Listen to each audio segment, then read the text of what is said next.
ओम शांति। सुनते हैं आज 5 अक्टूबर 2025 की अव्यक्त मुरली से प्रश्न उत्तर। प्रश्न 1, सच्ची होली मनाना किसे कहा गया है? उत्तर, परमात्म संग में रहकर आत्मा को ज्ञान के गुलाल, गुणों और शक्तियों के रंग में रंगना ही सच्ची होली है। यह रंग आत्मा की पवित्रता को स्थायी बना देता है और हमें देवता समान उच्च दर्जे तक पहुंचा देता है। प्रश्न 2, परमात्मा बच्चों को किस नाम से संबोधित करते हैं? उत्तर, बाप दादा कहते हैं आप बच्चे लकीएस्ट और होलीएस्ट आत्माएं हैं, क्योंकि परमात्म संग का रंग ही आत्मा को पवित्र व पूज्य बनाता है। प्रश्न 3, आत्मा को सबसे श्रेष्ठ और अविनाशी रंग कौन सा है? उत्तर, परमात्मा का संग ही आत्मा को अविनाशी पवित्रता का रंग लगाता है। यह रंग कभी फीका नहीं पड़ता और जन्म जन्मांतर तक पूज्य बनाता है। प्रश्न 4, परमात्मा भी बच्चों के साथ कहाँ निवास करते हैं? उत्तर, परमात्मा संगम युग में बच्चों के दिल तख्त में निवास करते हैं। जब हम कहते हैं मेरा बाबा, तभी बाप दिल में विराजमान हो जाते हैं। प्रश्न 5, मेरा बाबा कहने का आध्यात्मिक महत्व क्या है? उत्तर, मेरा बाबा कहने से आत्मा और परमात्मा का कंबाइंड संबंध बन जाता है। यह भावना आत्मा को निडर, समर्थ और सर्वशक्तिमान की संगीनी बना देती है। प्रश्न 6, पुराने संस्कारों को मेरे संस्कार कहना क्यों गलत है? उत्तर, ब्राह्मण बनने के बाद पुराने संस्कार पराये हो जाते हैं, वे अब हमारे नहीं रहते।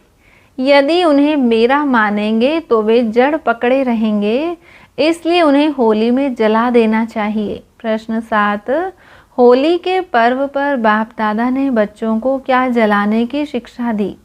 उत्तर, होली पर हमें पुराने रावण संस्कारों को जला देना है। इससे आत्मा नई दिव्य वृत्ति धारण कर बाप समान पवित्र बनती है। प्रश्न 8, बाप दादा बच्चों को किस स्वरूप में देखना चाहते हैं? उत्तर, बाप दादा बच्चों को भ्रिकुटी के तख्त नशीन स्वराज्याधिकारी राजा रूप में देखना चाहते हैं। यह स्वरूप हमें रूलिंग व कंट्रोलिंग पावर देता है, जिससे हम अधीनता से मुक्त रहते हैं। प्रश्न 9, दृढ़ निश्चय बुद्धि आत्माओं की विशेषता क्या है? उत्तर, वे हर कार्य में होगा नहीं बल्कि हुआ ही पड़ा है कि निश्चय से कार्य करती हैं। ऐसी आत्माएं विजयश्री को जन्मसिद्ध अधिकार मानती हैं, इसलिए असफलता का डर नहीं होता। प्रश्न 10, बाप दादा के अनुसार विजय किसका जन्मसिद्ध अधिकार है? उत्तर, विजय ब्राह्मण आत्माओं का जन्मसिद्ध अधिकार है। बाप दादा ने जन्मते ही बच्चों के मस्तक पर विजय का तिलक लगाया है। प्रश्न 11, मन के विमान को उड़ाने की चाबी क्या है? उत्तर, मन के विमान को उड़ाने की चाबी है मेरा बाबा। यह स्मृति मन को तीनों लोकों में सेकंड में ले जाती है और योगबल बढ़ाती है। प्रश्न 12, हिम्मत रखने पर बाप दादा क्या वायदा करते हैं? उत्तर, हिम्मत का एक कदम बढ़ाओ तो बाप दादा 1000 कदम मदद करते हैं। हिम्मत ही उमंग उत्साह के पंखों को उड़ान देती है। प्रश्न 13, संगम युग में बच्चों को कौन सा नशा रखना चाहिए? उत्तर, नशा यह है कि विजय हमारी है ही, थी, है और रहेगी।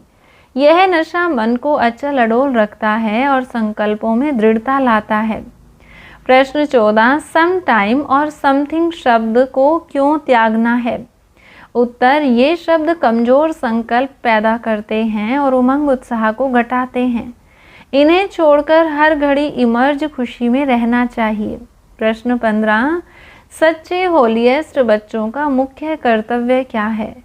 उत्तर, हर दिन को उत्सव बनाना, नाचना गाना और बाप की प्राप्तियों का गीत गाना। इससे मन हल्का रहता है और नकारात्मकता का बोझ नहीं आता। प्रश्न 16, वेस्ट संकल्पों को खत्म करने के लिए बाप दादा ने क्या सुझाव दिया? उत्तर, दिन में 5-5 मिनट मन की एक्सरसाइज करें। निराकारी आकारी सेवाधारी स्थिति, यह अभ्यास मन को शक्तिशाली और तन मन को तंदुरुस्त बनाता है। प्रश्न 17, ब्रह्मा बाप की अंतिम सौगात क्या थी? उत्तर, ब्रह्मा बाप ने निराकारी, निर्विकारी और निरहंकारी रहने की सौगात दी। यह सौगात हमें हर स्थिति में हल्का और योगयुक्त बनाए रखती है। प्रश्न 18, लव और लवलीन स्थिति का प्रभाव क्या है? उत्तर, लवलीन स्थिति हमें देही अभिमानी बना देती है और सब कुछ भुला देती है। यह स्थिति दुर्भाग्यशाली आत्माओं का भाग्य जगाने की मास्टर की है। प्रश्न 19, विश्व परिवर्तन की शुरुआत किससे होगी? उत्तर, स्वयं के परिवर्तन की घड़ी निश्चित करने से विश्व परिवर्तन स्वतः हो जाएगा। जब हम खुद बदलते हैं तो हमारी वाइब्रेशन से वातावरण बदल जाता है। हर रोज़ की मुरली से प्रश्नोत्तर सुनने के लिए चैनल को सब्सक्राइब करें और बेल आइकन जरूर दबाएं। वीडियो को दूसरे भाई बहनों के साथ शेयर जरूर करें। ओम शांति।